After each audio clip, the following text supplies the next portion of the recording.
This is my outline and my verbal citations. Hi, my name is Isabella Ramos, and today I will be talking about Taylor Swift. From playing guitar beachside in a small town to playing sold-out shows in some of the largest stadiums in the world, there's no way that you haven't heard of her. Today, I will be talking about Taylor Swift. The three main ideas about Taylor Swift I will discuss. I will start by discussing her background, and then I will move on into discussing her re-recordings, and finally, I will discuss her influence in society as today. Let me begin by telling you about Swift's background. She was born December 13, 1989 in West Reading, Pennsylvania, to Andrea and Scott Swift. When she was 13, she moved to Hendersonville, Tennessee, near Nashville, to devote more time to becoming a country singer. She was inspired by many artists like Shania Twain and the Dixie Chicks. As stated by Nate Sloan in the Contemporary Music Review, a Rolling Stone cover story notes, she has been a working songwriter since the age of 13, and she used to practice guitar until her fingers bled. In a GQ interview, Swift takes umbrage at the idea that her success is accidental or happenstance, since careers take hard work. In 2005, at the age of 15, she was signed to Big Machine Records. Now, let's move on to discuss her re-recordings of previous records. When she was signed to Big Machine Records, it was a 13-year contract. As Swift began to grow as an artist, she realized the mistreatment of Big Machine Records. This realization struck Swift, and she decided she needed to break away from Big Machine Records. When she was signed to Republic Records in 2018, she believed the worst was over, but in 2019, Big Machine Records sold her first 6 albums for $300 million to her old manager, Scooter Braun. Swift states that Braun had been bullying her for years and believes that he was out to dismantle her work. She states that never in my worst nightmares did I imagine the buyer would be Scooter. And essentially, my musical legacy is about to lie in the hands of someone who tried to dismantle it. With failed attempts of trying to buy back her masters from Scooter Braun, she decided she would begin re-recording the 6 albums released by Big Machine Records. Those include Taylor Swift, Fearless, Speak Now, Red, 1989, and Reputation.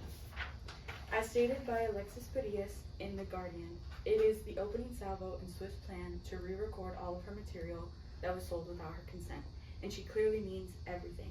It contains not just Fearless, but extra tracks from the original album's deluxe edition, a contemporaneous track from a film soundtrack, and 6 previously unreleased songs from that era, and they are now known as Taylor's version. Finally, I will finish with discussing her influence in society as a whole. She has advocated for artists to own their own music. For example, in 2014, she removed her music from the popular streaming site Spotify. She states, "Music is art, and art is important and rare. Important, rare things are valuable. Valuable things should be paid for. It's my opinion that music should not be free, and my prediction is that individual artists and their labels someday will decide what an album's price point is. I hope they don't underestimate themselves or devalue their art." She has raised an entire generation of singer-songwriters.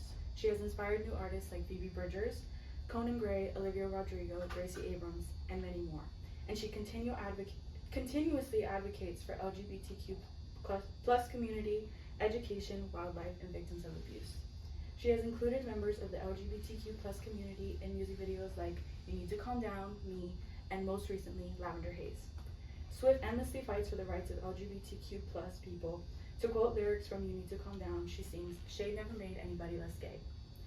She uses her platform as a celebrity to advocate for the LGBTQ community and more groups.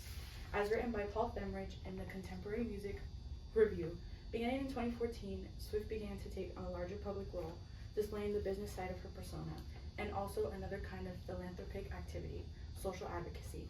Swift has contributed to a variety of charitable and social causes, including donations to the Red Cross, relief funds for victims of various natural disasters, funds to support education, a substantial contribution to support the legal case of fellow artist Kesha against her former producer for alleged physical and psychological abuse, and more recently, donations to organizations fighting for LGBTQ rights.